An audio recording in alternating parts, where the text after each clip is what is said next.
Ya, Presiden Prabowo Subianto menandatangani kesepakatan tarif impor dagang bersama Presiden Amerika Serikat Donald Trump usai KTT Board of Peace pertama digelar di Washington DC pada Kamis 19 Februari 2026.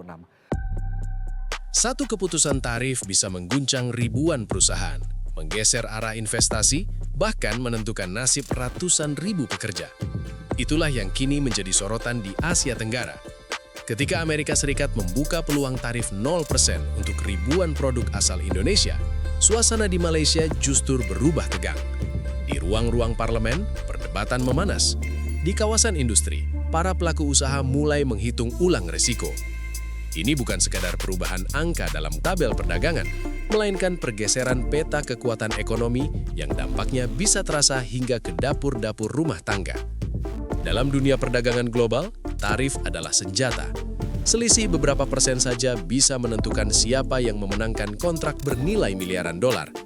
Negara yang mendapatkan perlakuan tarif lebih rendah otomatis memiliki keunggulan kompetitif.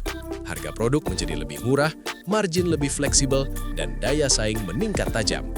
Ketika pasar yang diperebutkan adalah Amerika Serikat, salah satu ekonomi terbesar di dunia, maka efeknya berlipat ganda. Akses yang lebih murah ke pasar Amerika berarti peluang ekspor yang lebih besar, peningkatan produksi, dan dorongan bagi investasi baru. Bagi Malaysia, kabar ini datang di saat yang sensitif. Amerika Serikat adalah salah satu mitra dagang terpentingnya. Nilai perdagangan kedua negara mencapai ratusan miliar dolar setiap tahun. Banyak sektor strategis Malaysia sangat bergantung pada akses pasar Amerika, terutama industri elektrik dan elektronik serta semikonduktor.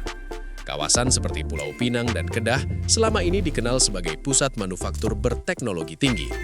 Ribuan perusahaan beroperasi di sana, menyerap tenaga kerja dalam jumlah besar, dan menjadi tulang punggung ekspor nasional. Kekhawatiran muncul ketika muncul wacana peninjauan kebijakan perdagangan Amerika berdasarkan Section 232 Trade Expansion Act. Aturan ini memberi kewenangan kepada pemerintah Amerika untuk mengenakan tarif tambahan atas dasar keamanan nasional. Jika kebijakan ini diterapkan secara luas, termasuk pada sektor-sektor strategis, maka dampaknya bagi Malaysia bisa sangat besar. Produksi bisa melambat, pesanan berkurang, dan investasi tertahan. Berbagai laporan bahkan memperkirakan potensi hilangnya puluhan hingga ratusan ribu peluang pekerjaan jika tekanan tarif benar-benar terjadi. Di saat Malaysia diliputi ketidakpastian, Indonesia justru berada dalam momentum yang menguntungkan. Melalui serangkaian negosiasi dagang yang intens, Indonesia berhasil memperoleh fasilitas tarif 0% untuk ribuan pos tarif produk strategis. Komoditas seperti minyak sawit, kopi, kakao, karet, rempah-rempah, hingga komponen elektronik mendapatkan akses yang jauh lebih kompetitif ke pasar Amerika. Untuk sektor tekstil dan produk turunannya, dibuka pula skema tarif rate kuota yang memberi ruang lebih fleksibel bagi eksportir Indonesia untuk meningkatkan volume tanpa beban tarif tinggi. Keunggulan ini bukan sekedar angka di atas kertas. Dalam praktik bisnis, tarif 0% berarti biaya masuk yang lebih rendah dibandingkan sebelumnya. Produk Indonesia bisa dijual dengan harga lebih kompetitif tanpa harus mengorbankan margin keuntungan. Di pasar yang sangat sensitif terhadap harga seperti Amerika, selisih kecil saja dapat mengalihkan pilihan importir. Ketika kualitas relatif setara, harga menjadi penentu utama. Dan disinilah Indonesia memiliki keunggulan baru yang signifikan. Ambil contoh sektor minyak sawit. Selama ini Indonesia sudah mendominasi pasar sawit Amerika dengan pangsa yang sangat besar, sementara Malaysia berada jauh di belakang. Dominasi itu bahkan terjadi ketika tarif yang dikenakan masih relatif tinggi. Bayangkan apa yang bisa terjadi ketika tarif turun menjadi nol. Secara logika bisnis, penurunan biaya akan mendorong peningkatan permintaan. Importir cenderung meningkatkan pembelian dari sumber yang paling efisien. Jika permintaan naik beberapa persen saja, tambahan volume ekspor bisa mencapai ratusan ribu ton per tahun. Nilai tambah devisa yang masuk pun berpotensi mencapai triliunan rupiah.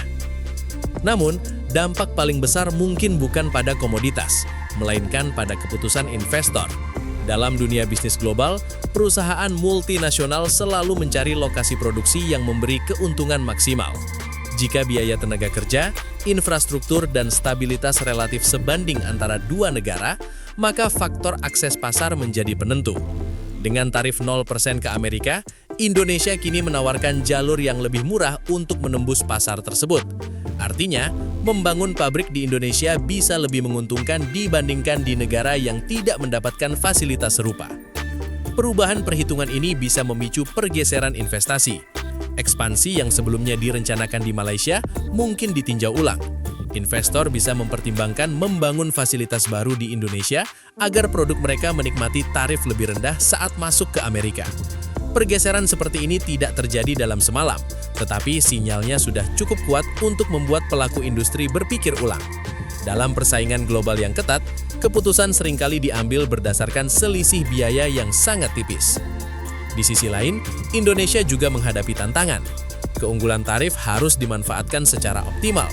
Tanpa peningkatan produktivitas dan efisiensi, peluang ini bisa berlalu begitu saja.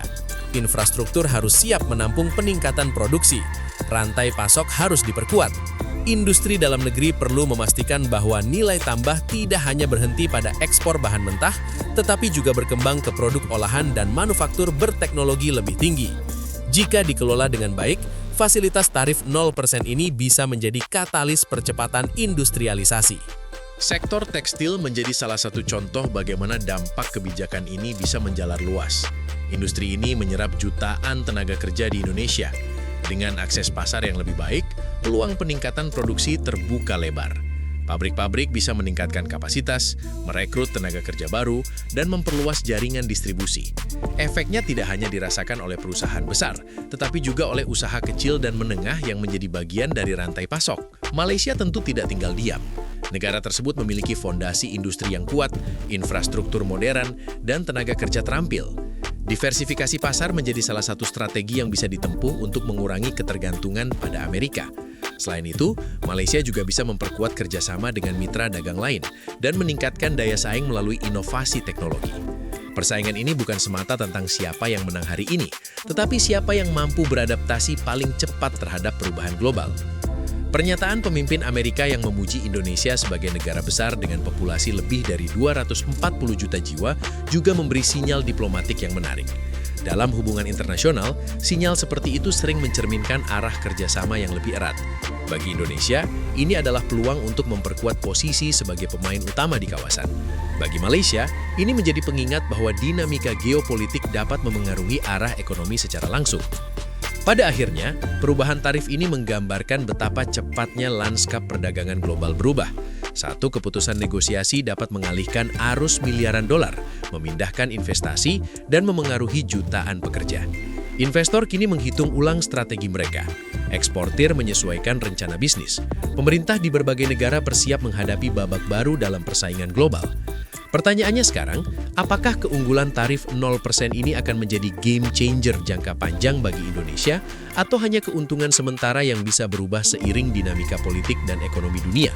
Dan apakah Malaysia mampu menemukan strategi baru untuk menjaga daya saingnya di tengah tekanan? Yang jelas, persaingan ini belum berakhir. Dunia perdagangan internasional selalu penuh kejutan.